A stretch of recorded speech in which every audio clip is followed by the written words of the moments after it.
Fala, meus amigos, tudo bem? Não bastasse toda a turbulência dos mercados nos últimos tempos e a preocupação com a taxa de juros do Fed, agora a gente tem um fator adicional para ficar de olho, uma preocupação nova que está surgindo, que decorre da crise energética na Europa. Essa crise foi agravada pelo encerramento do fornecimento de gás natural pela Rússia para a Europa. A gente observa aqui nesse gráfico o DXY, que é o índice que mede a força do dólar perante outras moedas, perante uma cesta de moedas, sendo que a mais relevante delas é o euro. A gente observa que o dólar está aqui num patamar que ele não chegava desde 2002, portanto ele está mais forte perante as outras moedas do que nos últimos 20 anos. Quem acompanha aqui o canal já está careca, assim como eu, de saber que as maiores turbulências nos últimos meses nos mercados, elas decorrem desse aumento aqui na taxa de juros do Fed, que atualmente está em 2,5%. Esse aumento progressivo na taxa de juros tem por objetivo debelar a inflação que em junho bateu recorde. No entanto, em julho a inflação arrefeceu, dando um ânimo no mercado que levou um rally de alívio. Mas agora a gente tem preocupações adicionais. A gente também tem que estar de olho nesse cenário da inflação norte-americana e no aumento da taxa de juros. A divulgação dos dados de inflação atualizados referentes ao mês de agosto vão ser soltados agora, vão ser publicados no dia 13 de setembro. Isso contribui para a expectativa do mercado em relação à nova taxa de juros do Fed, que vai ser estabelecida no dia 21 de setembro. Por enquanto, 74% do mercado acredita que a gente vai ter um aumento de mais 0,75%, passando dos atuais 2,5% para 3,25%, o que para os padrões americanos é um patamar bastante elevado. E essa elevação da taxa de juros é uma das razões pelas quais o dólar tem se valorizado tanto. O prêmio pelo dólar aumenta e, por consequência, ele fica mais desejável frente a outras moedas. Mas, diferentemente da inflação nos Estados Unidos, aparentemente a da Europa ainda não chegou no seu pico.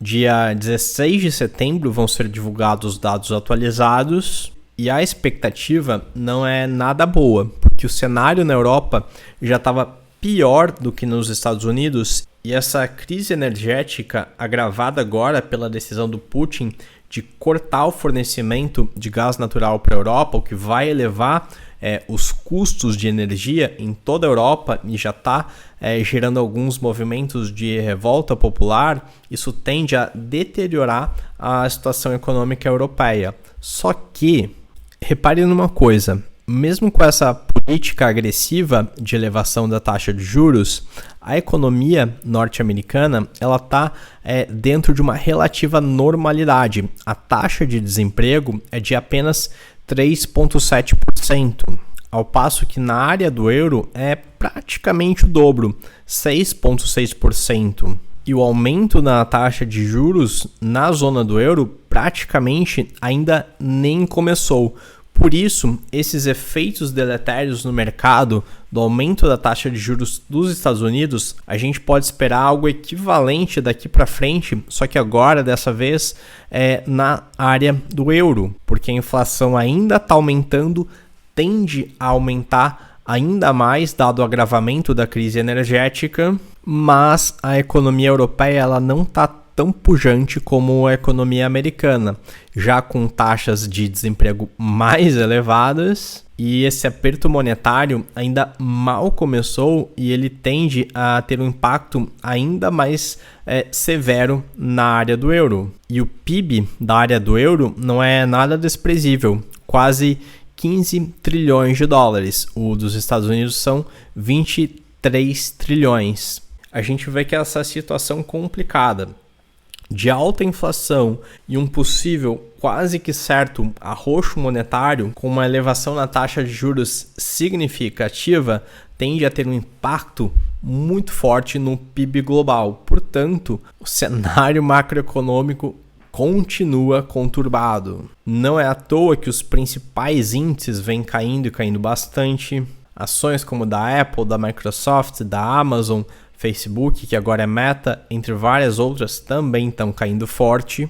E o mercado cripto também caindo bastante. Apenas na última semana, o mercado cripto perdeu 3% do seu valor de capitalização de mercado. Agora, se nós observarmos o mercado cripto isoladamente, a gente vê que ele está num patamar que poucas vezes em períodos anteriores ele chegou. Essa linha vermelha aqui embaixo, ela é a média móvel de 200 períodos. Repare que agora os preços estão oscilando abaixo dessa média, que é a média de 200, e a gente só esteve nessa região em duas outras ocasiões. Primeiro, em março de 2020 e também entre novembro de 2018 e fevereiro de 2019. Portanto, se a gente analisar isoladamente o padrão de comportamento do mercado cripto, possivelmente a gente já está muito perto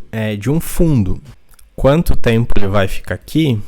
Da primeira vez que os preços oscilaram nessa faixa, a gente permaneceu aqui durante 13 semanas. Da segunda vez, em 2020, isso aqui foi mais rápido. A gente ficou apenas 4 semanas. Um mês com os preços variando abaixo da média de 200. E agora nós já estamos a 12 semanas abaixo da média de 200. Mas, apesar desse cenário turbulento, a gente ainda tem boas oportunidades nesse mercado. Aqui a gente vê que o Ethereum no par Bitcoin continua percorrendo um canal de alta.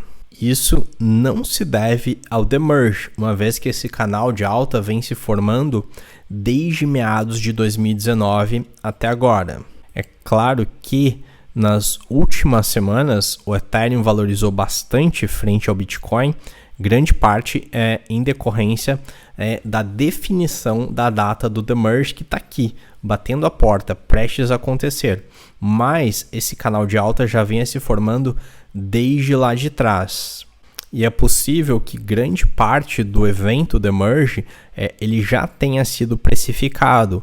Portanto, seria natural que a gente observasse uma certa correção, uma certa desvalorização nos próximos dias ou até mesmo semanas do Ethereum frente ao Bitcoin, para que o mercado processe os efeitos dessa atualização e passe a precificar as próximas atualizações. Essas sim que vão proporcionar barateamento nos custos de transação e maior escalabilidade na rede da Ethereum, o que não vai ser conseguido pelo The Merge. E além desse tipo de oportunidade, como se posicionar em bons ativos, como por exemplo o Ethereum, a gente tem outras oportunidades.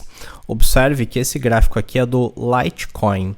Nos últimos dias, sem contar hoje, o Litecoin ele deu uma pernada para cima. Ele valorizou em poucos dias 15%. No entanto, essa valorização aqui ela não tem nenhum fundamento.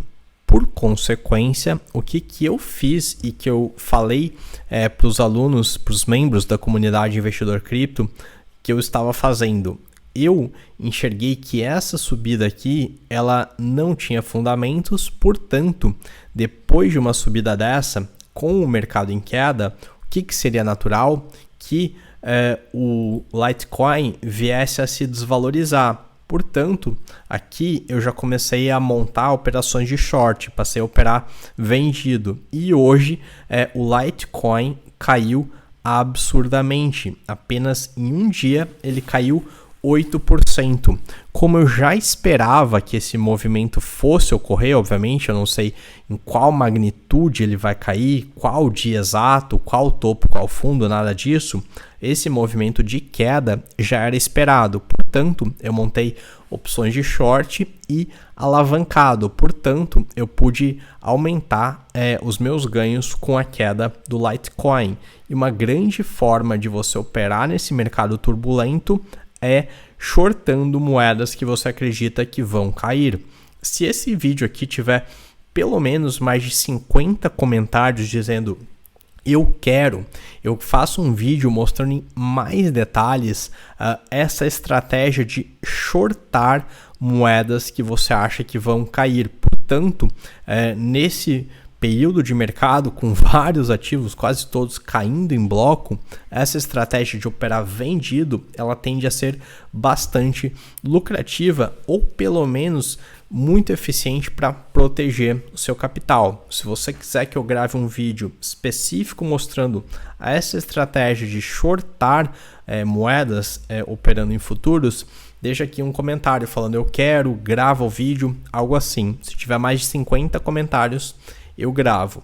Por hoje é isso, um grande abraço e até a próxima.